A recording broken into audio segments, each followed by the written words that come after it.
Today we have Sophie for an interview who moved from Germany to Uruguay in 2025. You are trained in luxury hospitality in Germany and spent several years working at prestigious hotels in Germany and Switzerland.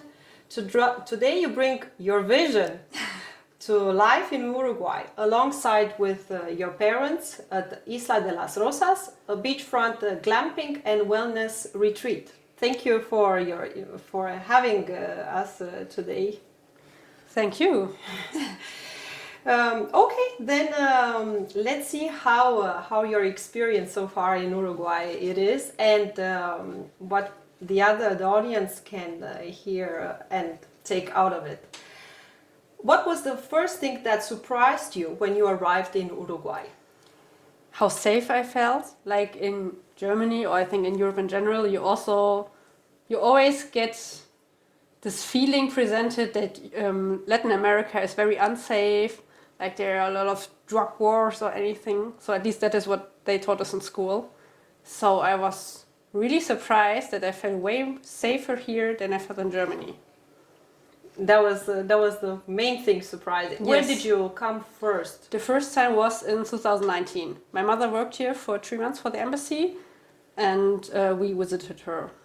And you came in Montevideo? Yes, we came to Montevideo, and afterwards we also went to Buenos Aires, where I also saw a lot of difference. Yeah. How does a German find a home in such a legally relaxed society? What do you mean? Yeah, I mean, how do you? It's a relaxed society here compared to German that is more strict, rigorous. Everything it's in its own box. How do you find it a home here as a home? I grew up in several countries, in Kazakhstan, Rwanda, Gran Canaria, and in Germany. So I already knew how it was to live in different societies, and I always felt more happy in Spanish-speaking countries or in Italy. Yeah. What can you tell us about the cost of living in Sauce de Portezuelo or Punta del Diablo as a business administrator, but also as a resident, as you live there all the time? So I was quite surprised how expensive Uruguay was, especially to the salaries. So I'm sometimes a bit confused how Uruguayans handle this. Expensive compared to Germany, or also to the countries where you have been living? To other Latin American countries. Yeah. But I think when I was here the first time in 2019, I found it very expensive compared to Germany. But now due to inflation, the prices in Germany also skyrocketed. And now it's basically the same. So I think that is for me a bit relaxing, that I know that the inflation here is not so crazy like in other countries.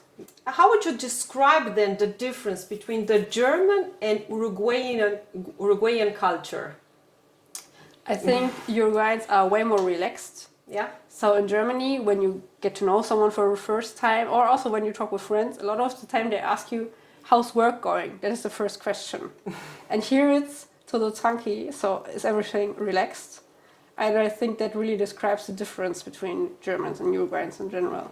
And that's main difference, or do you see others differences about, for example, food, about dressing, about business minded? Also, you can compare it as you worked in different places, and here, how do you feel? Is it big gap or smaller gap? I think it's quite a big gap.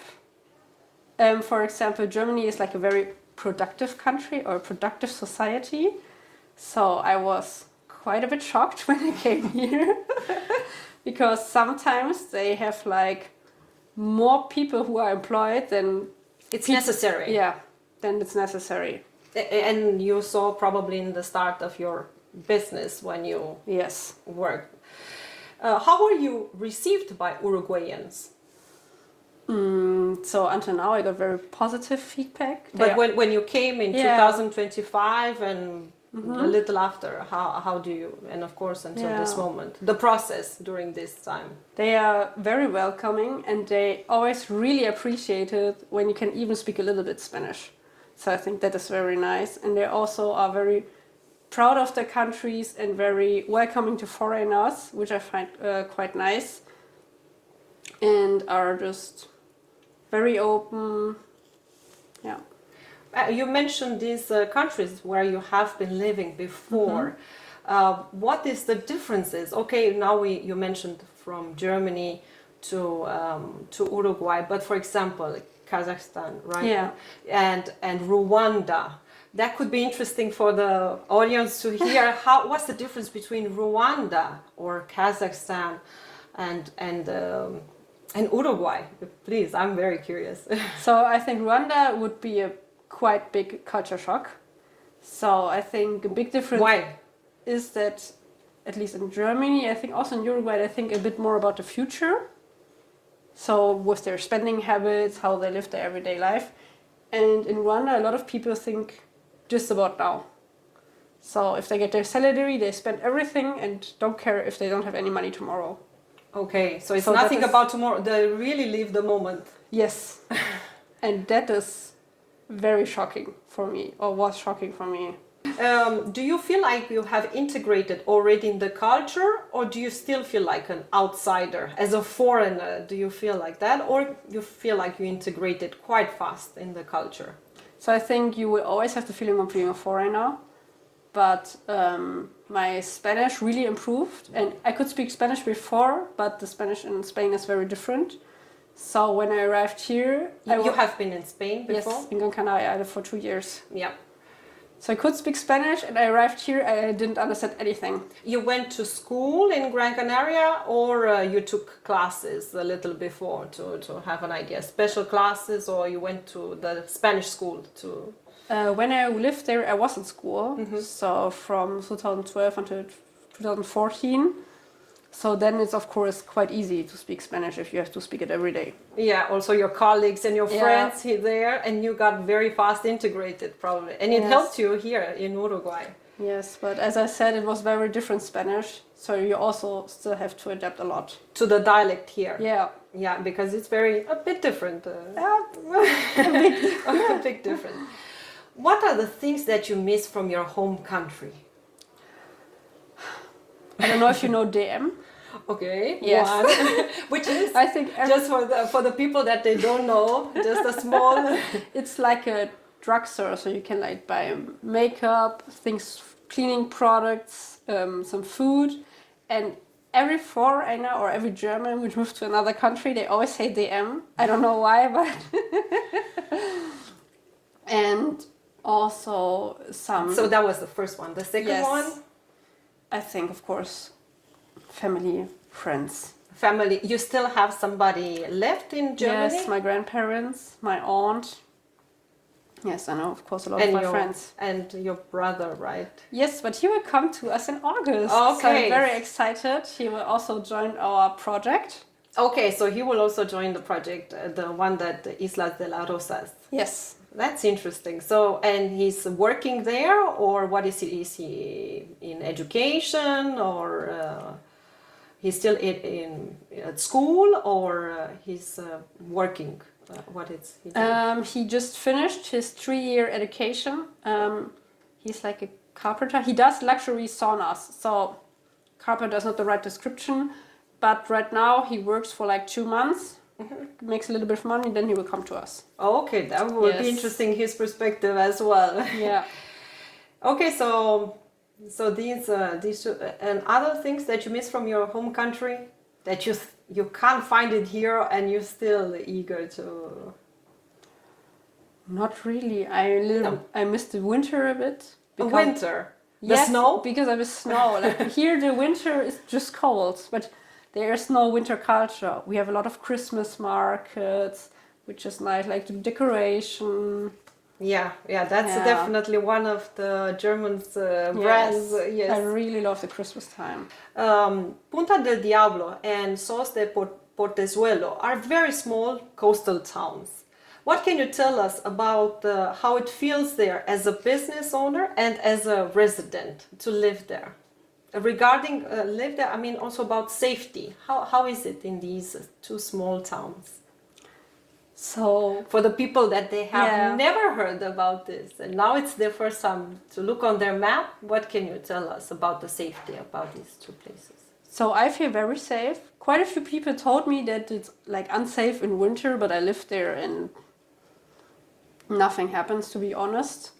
It's very different in winter to summer. In summer, it's like completely full. There are a lot of people, just like in Punta del Este. And in winter, there's no one. Because it's a bit cold. Yes, it's a small town by the sea, so you don't have a Yeah. lot to do. And I think Sauce de Portezuelo is a bit more elevated. Or right now, it's changing a lot. There are a lot of investments happening, especially in Maldonado. Maldonado, for the ones that they don't know, it's a department of Yes. very close to it's on the coast of Uruguay. Yeah, very Yeah. popular for foreigners as Yes. well, and investments there. Yes. So now it increased the value and investments in the area where you live and everything. So you never had any issues so far, or Not your re- family? Not really, no. No. Punta del Diablo is very different. It's more like a hippie town, I think. And I think there it's still safe, but it's safer in Sauce de Portezuelo. So I know that there are robberies happening when they know that people... In the winter time, Yes, when people have their home and are not there. Like a lot of people have a summer home in Punta del Diablo. And they, of course, know if someone is visiting the home or not. Yeah, because it's also a very small place, a small town. Yeah. So, yeah. And Uruguay is considered as one of the safest countries in Latin America from your experience. And you have been traveling around as well, I'm quite sure, and living here. Do you think that this reputation in 2026 holds to the real life? Yes.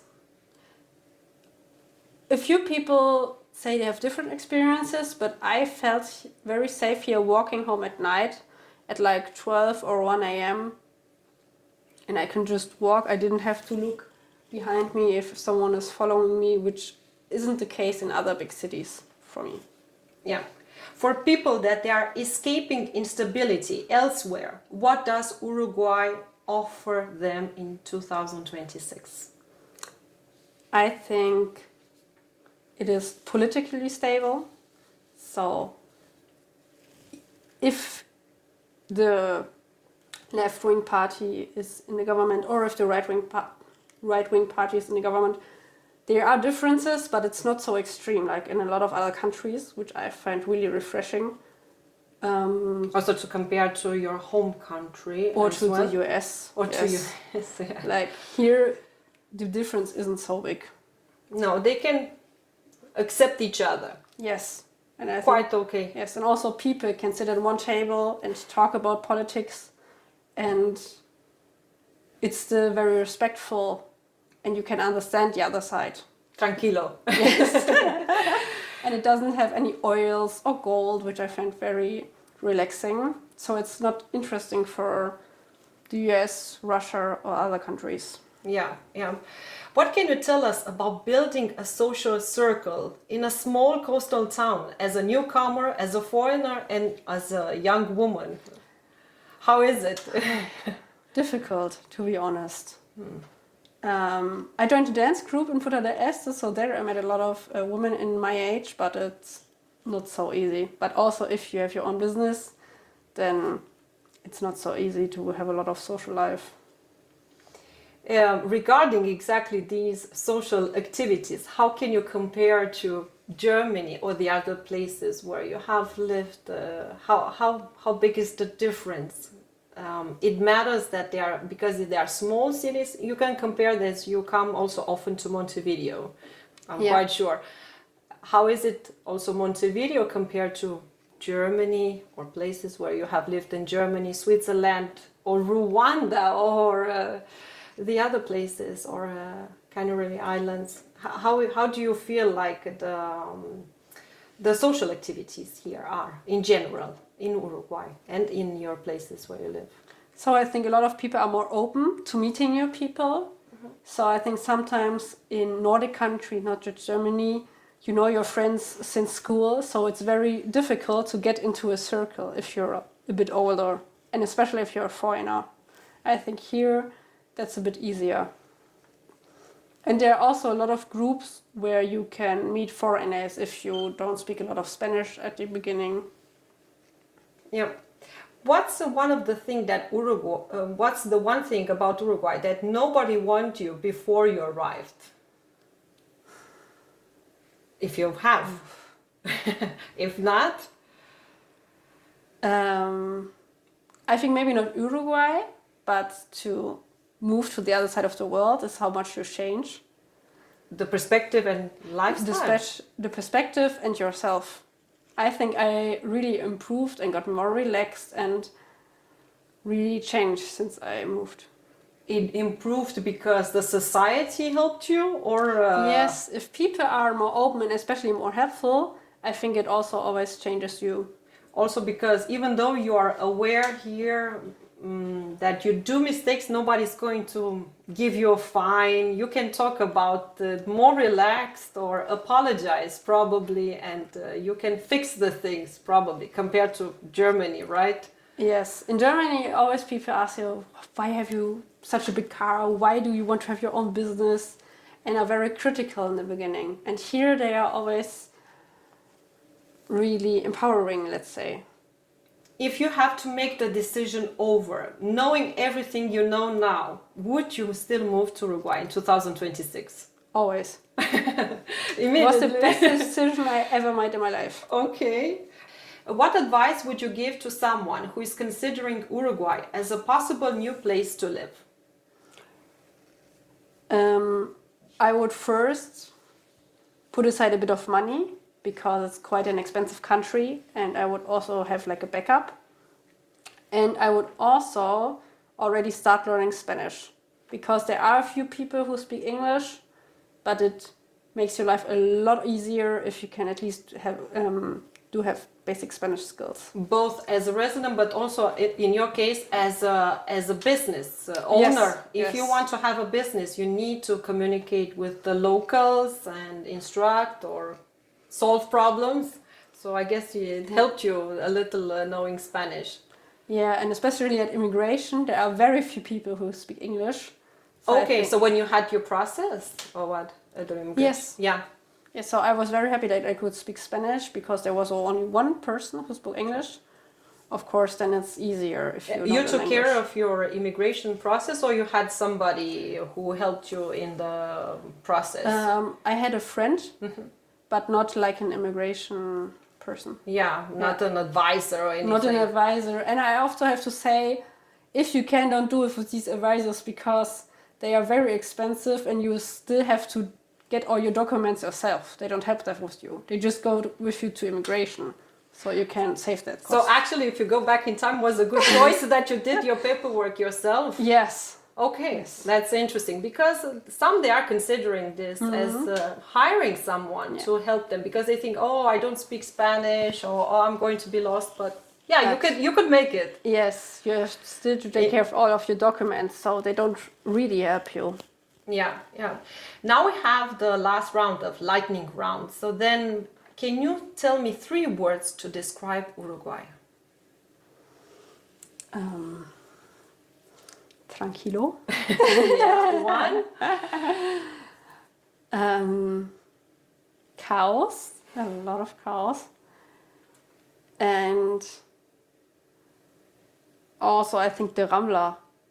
Rambla here. Yes, it's the longest in the world, and I think it's incredible. It's like it's this walking along the Rio de la Plata path that is quite wide, and it's very nice. Yes, it's 20. In Montevideo, just to explain for people that they have never heard what is Rambla. It's the nicest. It's one of the nicest places here in Uruguay for sure. And it's the biggest in the world. Okay, that I didn't know. Actually, I didn't. 22 kilometers. Yeah, that I knew about 22, but I never knew that it's the biggest in the world. Interesting.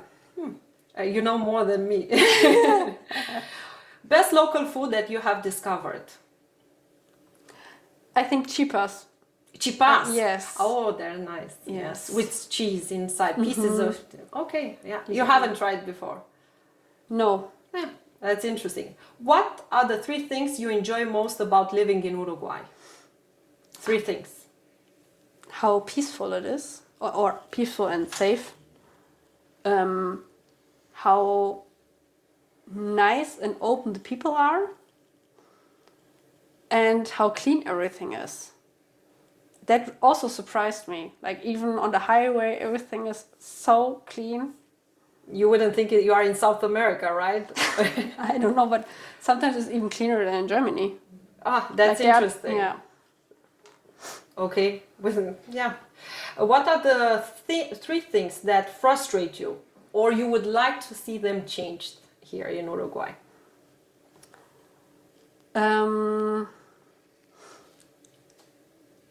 I think a lot of places could be more productive, let's say, for example, Yeah. in a supermarket. Like, for me, this is always very slow.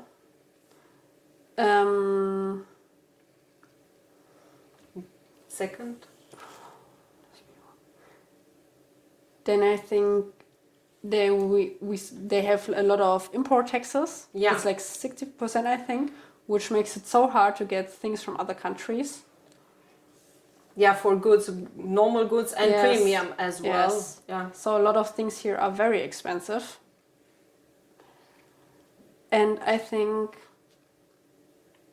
they could also invest a little bit in the streets, for example, in the infrastructure in Montevideo, Yeah. because a lot of it is run down. Yeah. Oh. Now, if someone would told you today, I'm thinking of moving to Uruguay, what would you tell to this person? I think you should always visit a country a few times and for a longer period of times, because a lot of people go somewhere on vacation and then decide to move there and then see, it's very different in real life. And I also always would think, what will you do as job-wise, for example? Because it's quite an expensive country. Yes. Yeah. And If you have anything extra to add, no problem. No. Okay, but thank you, Sophie, for your input and sharing with us your experience. I'm quite sure that a lot of people, they will look very interested to hear your thoughts and how you perceive so far the experience that you have in Uruguay. And I'm quite sure they will be useful your thoughts for someone out there. Thank you for coming and have a nice day. Thank you.